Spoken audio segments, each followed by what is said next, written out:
الحمد لله رب العالمين وبه نستعين وأشهد أن لا إله إلا الله وحده لا شريك له وأشهد أن محمدا عبده ورسوله صلى الله عليه وعلى آله وصحبه وسلم تسليما كثيرا.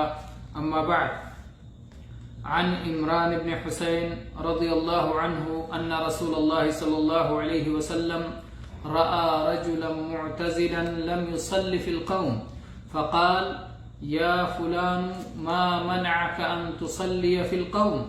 قال: يا رسول الله أصابتني جنابة ولا ماء. فقال: عليك بالصعيد فإنه يكفيك. رواه البخاری. گرامی قدر حضرات و خواتین، کتاب الطہارہ سے متعلق احادیث کے پڑھنے اور سمجھنے کا ایک سلسلہ تھا جسے ہم کتاب عمدۃ الاحکام کے ذریعے جاری کیے ہوئے تھے اور درمیان میں کچھ وقفہ ہو گیا. ہم ایک بار پھر اسے جاری کر رہے ہیں. تو اس سے پہلے ہم جو احادیث پڑھ چکے ہیں ان کا سلسلہ فیس بک پر موجود ہے، اور یہ حدیث آج ہم نے آپ کے سامنے پڑھی ہے عمدۃ الاحکام کی، کتاب الطہارہ کی، جو صحیح بخاری میں صاحب کتاب نے ذکر کیا ہے، لیکن یہ حدیث صحیح مسلم میں بھی موجود ہے اور یہ چوک کسی سے بھی ہو سکتی ہے.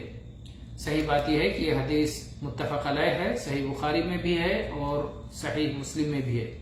عمران بن حسین رضی اللہ عنہ بیان کرتے ہیں کہ رسول اللہ صلی اللہ علیہ وسلم نے ایک شخص کو دیکھا جو الگ تھلگ تھا، جس نے لوگوں کے ساتھ صلاۃ ادا نہیں کی. اصل میں سفر کا موقع تھا. نبی کریم صلی اللہ علیہ وسلم نے صبح کی صلاۃ فجر پڑھائی، اور جب آپ نے سلام پھیرا تو دیکھا کہ ایک شخص صف سے الگ تھلگ بیٹھا ہوا ہے. تو اللہ کے نبی صلی اللہ علیہ وسلم نے اس شخص سے پوچھا: اے فلاں، لوگوں کے ساتھ صلاۃ ادا کرنے سے کون سی چیز تمہارے لیے مانع ہے، کون سی چیز تمہارے لیے رکاوٹ ہے؟ تو اس شخص نے کہا: اے اللہ کے رسول صلی اللہ علیہ وسلم، مجھے جنابت لاحق ہو گئی، مجھے غسل کی ضرورت پڑ گئی اور پانی میسر نہیں ہے. تو اللہ کے نبی صلی اللہ علیہ وسلم نے فرمایا کہ تم تیمم کر لو، مٹی سے تیمم کر لو، یہ تمہارے لیے کافی ہے. اس حدیث میں بہت ساری چیزیں غور کرنے کی ہیں اور بہت ساری چیزیں ہمارے فائدے کی ہیں اور سمجھنے کی ہیں. سب سے پہلی چیز تو یہ کہ نبی کریم صلی اللہ علیہ وسلم نے ایک شخص کو جماعت سے الگ تھلگ دیکھا. اس سے معلوم ہوتا ہے کہ اگر کوئی کسی عذر کی وجہ سے صلاۃ ادا نہیں کر رہا ہے تو اسے جماعت کے درمیان بیٹھنے کے بجائے الگ بیٹھنا چاہیے. یہ اہل علم نے مسئلہ نکالا ہے، کیونکہ اللہ کے نبی صلی اللہ علیہ وسلم نے الگ بیٹھنے کی وجہ پوچھی، سبب دریافت کیا. الگ بیٹھنے پر یہ نہیں کہا کہ نہیں بیٹھنا چاہیے، اور اس کو اس حدیث کے ساتھ جوڑ کر کے سمجھا ہے جس میں نبی کریم صلی اللہ علیہ وسلم نے فرمایا کہ عید اور بقرعید کے دن حیض والی خواتین بھی عیدگاہ جائیں گی، لیکن وہ مسلمانوں کے صف میں شامل نہیں ہوں گی بلکہ وہ الگ تھلگ رہیں گی. تو اس سے معلوم ہوتا ہے کہ الگ تھلگ رہنا ان لوگوں کے لیے ہے جو صف میں کسی وجہ سے شامل نہ ہوں. تو کیا جو بچے صلاۃ ادا کرنے کے لیے جاتے ہیں وہ الگ تھلگ رہیں گے؟ نہیں، یہ بات صحیح نہیں ہے. بچوں کو اگرچہ ممیز ہوں غیر ممیز ہوں، اگر کوئی والد اپنے ساتھ بچے کو مسجد میں لایا ہے تو والد کے ساتھ میں بچے کو ہونا چاہیے. نبی کریم صلی اللہ علیہ وسلم اور آپ کے صحابہ کرام سلف صالحین کے زمانے میں کبھی یہ بات ثابت نہیں ہوئی کہ ان لوگوں نے بچوں کو پیچھے ڈھکیلا ہو اور سب سے الگ کیا ہو، بلکہ وہ ساتھ میں رہنا ہی ان کی صحیح تربیت کے لیے اور ان کی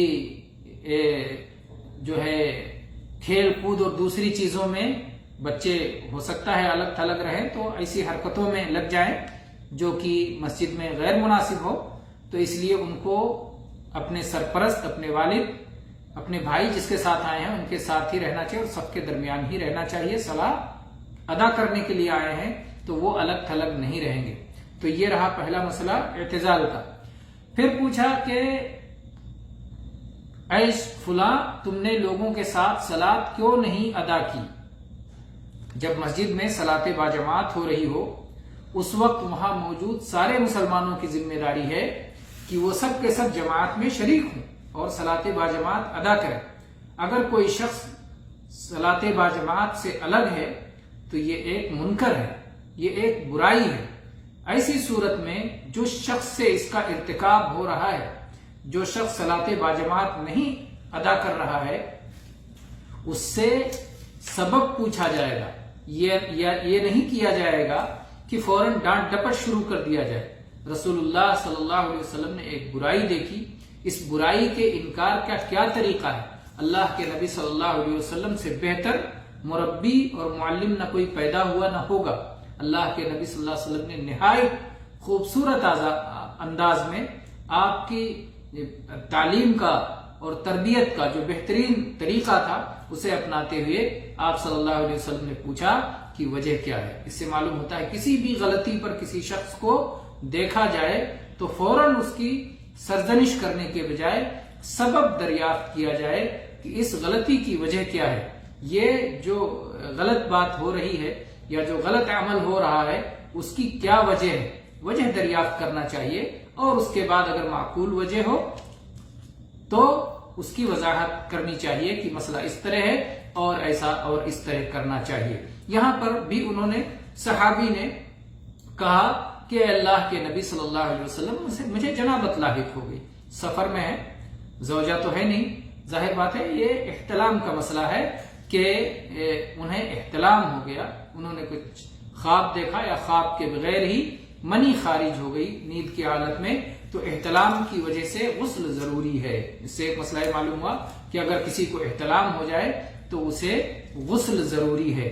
جنابت اسے کہتے ہیں عربی زبان میں، جنابت یہ دوری کے معنی میں ہے، مجانبت الگ ہونے کے معنی میں، جانب اسی سے پہلو ہے اور ایک جانب دوسرے جانب سے جس طرح الگ ہوتا ہے تو دو پہلو دو کنارے، تو اسی سے یہاں بھی یہ معنی نکالا گیا ہے کہ جنابت چونکہ پانی اپنی جگہ سے نکل جاتا ہے تو اسے جنابت کہا جاتا ہے، اور ہر وہ چیز جس میں غسل ضروری ہو اس سب کو جنابت کہا جاتا ہے، اس لیے کہ اس میں ایک تو پانی کی اپنے مقام سے دوری اور دوسرے آدمی عبادت سے دور ہو جاتا ہے۔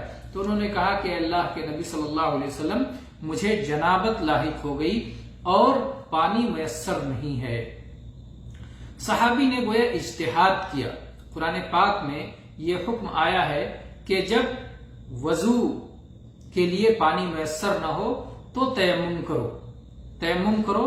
تو انہوں نے یہ سمجھا کہ قرآن پاک میں جو تیمم کا حکم ہے یہ صرف وضو کے لیے ہے، یہ غسل کے بدلے نہیں ہے، اور انہوں نے سوال نہیں کیا بلکہ اپنے اجتہاد سے ایک فیصلہ کر لیا کہ مجھ پر غسل کرنا ضروری ہے، جب تک میں غسل نہ کر لوں میرے لیے صلاۃ پڑھنا درست نہیں ہے۔ اور یہیں سے ایک مسئلہ یہ معلوم ہوا کہ صلاۃ کے لیے طہارت فرض ہے، صلاۃ کے لیے طہارت فرض ہے، یہ صحابہ جانتے تھے اور اس پر امت کا اجماع ہے کہ صلاۃ کے لیے انسان کا پاک ہونا، طاہر ہونا، جو ہے جنابت سے غسل کی طہارت اور وضو کی طہارت، دونوں طہارتوں کے بعد ہی صلاۃ کی ادائیگی ہونی چاہیے، اس کے بغیر صلاۃ اللہ کے ہاں قبول نہیں ہے۔ تو انہوں نے کہا اجتہاد کیا اور اجتہاد میں غلطی ہو گئی، یہ سمجھتے تھے کہ تیمم صرف وضو کے بدلے میں ہے اور جبکہ تیمم غسل کی طرف سے بھی کافی ہے۔ تو اگر کوئی شخص اجتہاد کرے کسی مسئلے میں اور اجتہاد میں غلطی ہو جائے تو اس کی ڈانٹ ڈپٹ نہیں کی جائے گی، اس کی سرزنش نہیں کی جائے گی، اور اس پر اسے ایک ثواب ملے گا، جیسا کہ نبی کریم صلی اللہ علیہ وسلم نے اجتہاد کے ثواب کا ذکر کیا ہے کہ کہ جب ایک فیصلہ کرنے والا اجتہاد کرتا ہے، اگر وہ درستی کو پہنچ جاتا ہے تو دوہرا ثواب ہے، اور اگر اجتہاد میں غلطی کر لیتا ہے تو بھی ایک ثواب سے محروم نہیں رہتا۔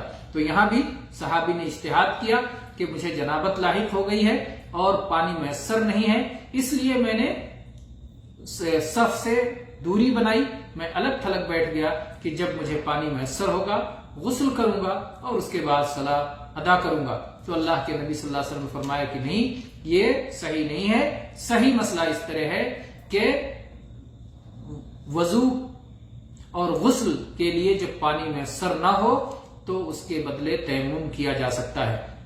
آپ نے فرمایا کہ پاک مٹی سے جاؤ تیمم کر لو۔ سعید کیا مٹی ہی کو کہتے ہیں؟ فتیمموا سعیدا طیبا، اللہ تعالیٰ نے قرآن پاک میں فرمایا، پاکیزہ ہم اردو میں مٹی ترجمہ کر دیتے ہیں، لیکن سعید کا لفظ اہل علم نے کہا ہے یہ سطح زمین کے لیے ہے۔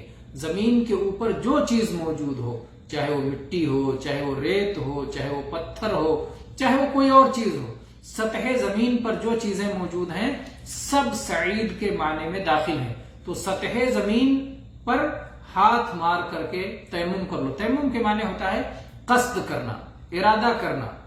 تو قصد کر لو، تیمم یعنی اس مٹی کا قصد کرو اور وہاں سے طہارت اور پاکیزگی حاصل کر لو۔ اہل علم نے لکھا ہے کہ طہارت دو طرح کی ہے، ایک طہارت ظاہری ہے اور ایک طہارت باطنی یا آپ معنوی طہارت کہہ سکتے ہیں۔ وضو انسان کے بدن میں دو چیزیں، یعنی انسان کا جسم جس سے بنا ہے ان کے عناصر میں دو عنصر بہت اہم ہیں، ایک مٹی کا عنصر ہے اور ایک پانی کا عنصر ہے۔ اللہ تعالیٰ نے پانی سے تمام زندہ مخلوق کو پیدا کیا ہے اور اسی طرح سے انسان کو خاص طور پر مٹی سے بنایا ہے۔ تو مٹی اور پانی یہ انسان کی تخلیق میں دو اہم مادے ہیں اور اللہ تعالیٰ نے انہی کو پاکیزگی کا ذریعہ بنایا ہے۔ جہاں تک پانی کا معاملہ ہے، پانی سے جب آدمی وضو کرتا ہے تو اس کی نیت کی بنا پر اس کی داخلی اور اندرونی اور باطنی طہارت بھی ہو جاتی ہے، اور دھونے سے، اعضاء کو دھونے سے اور غسل میں پورے بدن کو دھونے سے ظاہری طہارت بھی ہو جاتی ہے۔ لیکن جب وہ تیمم کی حالت میں نیت کرتا ہے، نیت کر کے اللہ کی عبادت کرتا ہے اللہ کے حکم کے مطابق، تو اس کی باطنی طہارت ہو جاتی ہے، اگرچہ کہ ظاہری طور پر ہاتھ پیر کی صفائی نہیں ہوتی ہے، لیکن یہ بھی طہارت کاملہ ہے، ناقصہ نہیں ہے، یہ پوری طرح سے اس کا بدل ہے۔ اگر کسی شخص نے غسل کے لیے پانی نہیں پایا، پانی اسے میسر نہیں ہے، یا تو پانی بہت مہنگا ہونے کی وجہ سے، یا پانی جو ہے دور ہونے کی وجہ سے، یا پانی کے استعمال میں ضرر ہونے کی وجہ سے، یا کسی اور وجہ سے اسے پانی میسر نہیں ہے، یا پورے غسل کے لیے پانی میسر نہیں، آدھے کے لیے میسر ہے تو اسے میسر ہونا نہیں کہتے، بعض اعضاء کو دھونے کے لیے میسر ہے تو اسے میسر ہونا نہیں کہتے، اور اس پر فقہاء نے بحثیں کی ہیں۔ بہرحال اگر کسی کو پانی میسر نہیں ہے تو اس کے بدلے میں وہ تیمم کر سکتا ہے، اور جب تک پانی میسر نہ ہو تب تک یہ تیمم پوری طرح سے وضو کا اور غسل کا بدل ہے۔ اس لیے یہ نہیں کہا جائے گا کہ اگر وضو نہ ٹوٹے، جس طرح اگر وضو نہ ٹوٹے تو ایک ہی وضو سے کئی صلاۃ ادا کی جا سکتی ہے، اسی طرح سے اگر تیمم نہ ٹوٹے تو ایک ہی تیمم سے کئی صلاۃ ادا کر سکتے ہیں۔ ہاں البتہ جب پانی مل جائے تو پھر اس کی وجہ سے تیمم باطل ہو جائے گا اور پھر اس کی وجہ سے غسل کرنا ہوگا۔ تو یہ حدیث بہت اہم حدیث ہے اور یہ تیمم کے مسئلے میں ہے، اور تیمم اس امت کی خصوصیات میں سے ایک اہم خصوصیت ہے۔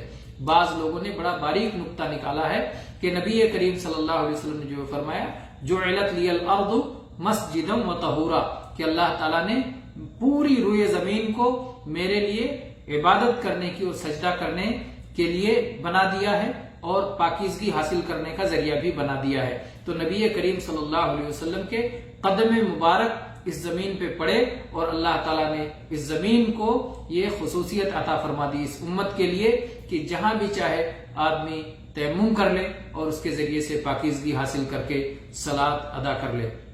اللہ تعالیٰ نے اپنے نبی کریم صلی اللہ علیہ وسلم کو کیسے کیسے مناقب اور فضائل سے نوازا ہے اور کیسی عظمت اور بلندیوں سے نوازا ہے۔ اللہ تعالیٰ نے فرمایا وَرَفَعْنَا لَكَ ذِكْرَكَ، ہم نے آپ کا ذکر بلند کر دیا ہے۔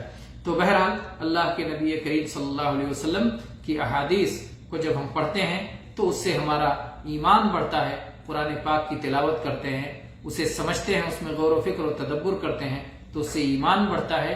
تو جب بھی ہم شریعت کا علم پڑھتے ہیں تو اس سے ہمارے ایمان میں اضافہ ہوتا ہے۔ اللہ تعالیٰ ہمارے ایمان کو اور عمل صالح کو قبول فرمائے، اللہ تعالیٰ اس پر ہمیں ثابت قدمی عطا فرمائے، اور اللہ تعالیٰ کل مرنے کے بعد جہنم کی رسوائی سے آزاد فرما کے اپنے فضل و کرم سے جنت نصیب فرمائے۔